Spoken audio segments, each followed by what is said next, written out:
Jeff Becker, Congressman, first and foremost, does anybody in the room remember why we ended the Vietnam War? It ended because the Congress finally decided we weren't going to pay for it anymore. It was absurd.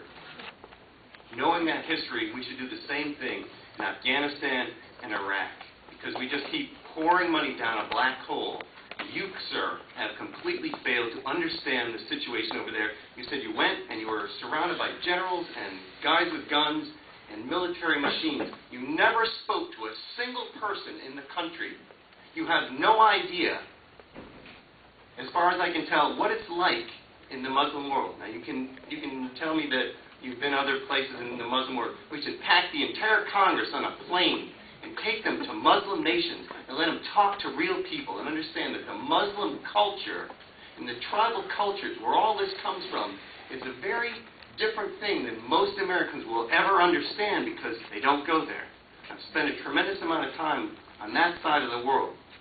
I've walked through the Himalayan mountains, and if you think you can actually fight an intelligent war in mountains that are too steep to walk up, the Russians believe that the Afghanis would come down into the river valleys and move about. What they didn't understand is that they're more like mountain goats right up those mountains.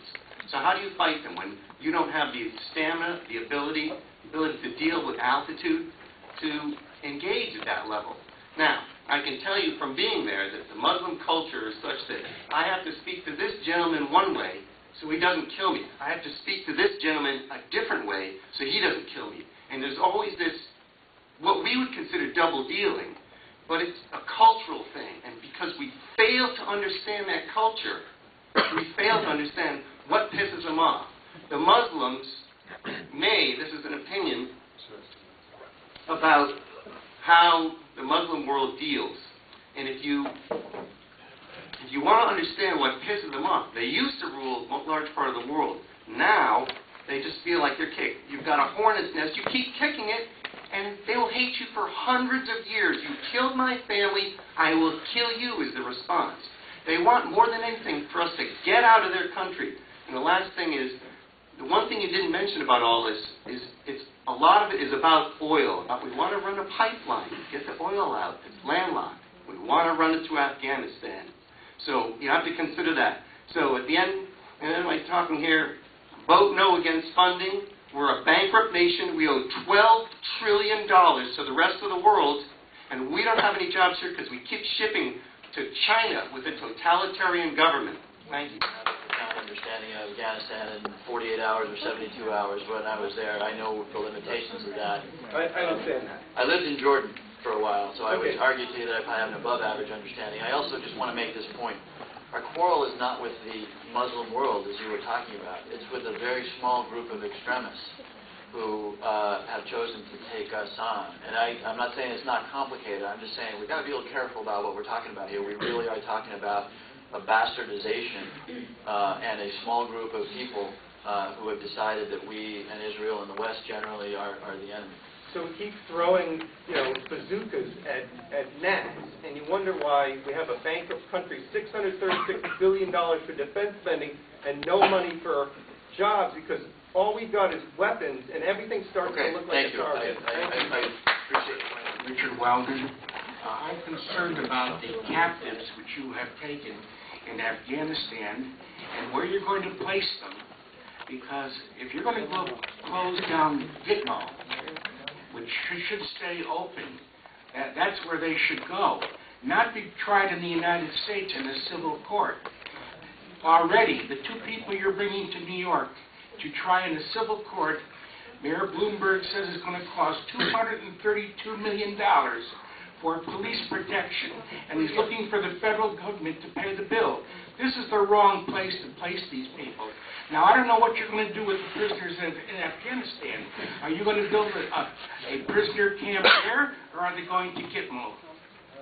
The prisoners in Afghanistan are being held in a combination of Afghan prisons run by the Afghans, and high-value guys are being held by us on military bases in Afghanistan. And where are they going to be placed? It's unclear, but if the president completes his, and of course he originally said he would close Guantanamo 2 weeks from now, I don't think that's going to happen.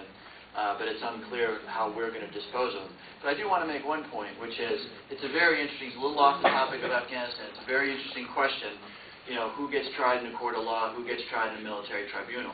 I think, my opinion, military tribunals, which are legitimate, Nuremberg, there's lots of examples of military tribunals being regarded as fair, are appropriate. I think when, A, we're not sure we're going to get a conviction in a court of law, or B, where going into a court of law would expose intelligence methods and sources and that sort of thing. Bear in mind, this country has successfully prosecuted hundreds of terrorists in its civil courts and convicted and in some cases executed terrorists through the civil system. I'm not saying it's appropriate for every terrorist, but we have years and years and years of prosecuting terrorists in our civil courts with good outcomes. And so I think it's a question of, depending on the specific case, where do we go?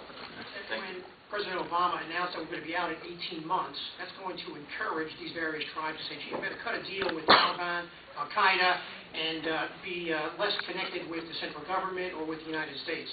That's one point. You also mentioned that as far as how we're going to pay for this, okay?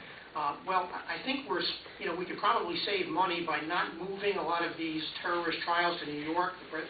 Mayor Bloomberg said $200 million per year on that, right? We're also going to be building, it sounds like, prisons for terrorists in places like Illinois instead of, leaving them in military bases and in Guantanamo Bay and so forth. So I think we could save money by doing that. Not to mention the civilian trials are going to be much more expensive with all these elaborate procedures of discovery, and this guy wasn't Mirandized, so we can't use that evidence and so forth and so on. And then, of course, the other way we're going to save money is as the effort in Iraq winds down, we're going to be able to use more money that had been devoted to Iraq to Afghanistan, I think. So I was wondering if you thought those ideas made sense. I lost your first question. Your first question was actually not about the trials and stuff. Oh, yeah. The first point was on the fact that President Obama announced that we're going to be out of Afghanistan in 18 months, which encouraged these folks to cut deals with Taliban and Al-Qaeda. Yeah. I did address the question of trials and tribunals, and you heard me say what I did, which is, that it's two routes, both of which have merit, depending on whether you're... But one costs a lot more money, was my point. Yeah, I saw the $200 million figure, too, and that was pretty scary, but... Per year. Yeah, I'm not sure that in the aggregate... anyway, I'll look into that. I'm not expert on the cost.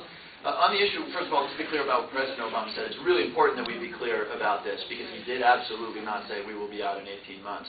And he made what I would characterize as a somewhat mushy statement about what happens in 18 months. It's sort of a reassessment with a beginning, perhaps, of a withdrawal. It was a very weak statement designed to try to square that circle between not telling the bad guys date certain when we're gone, which is obviously tactically not a smart thing to do, but assuring the American public that we are not there forever, that their taxpayer dollars someday will come back here and make a difference here. So I think it was trying to square that circle. But my opinion, be under no illusion that we are going to substantially withdraw in 18 months.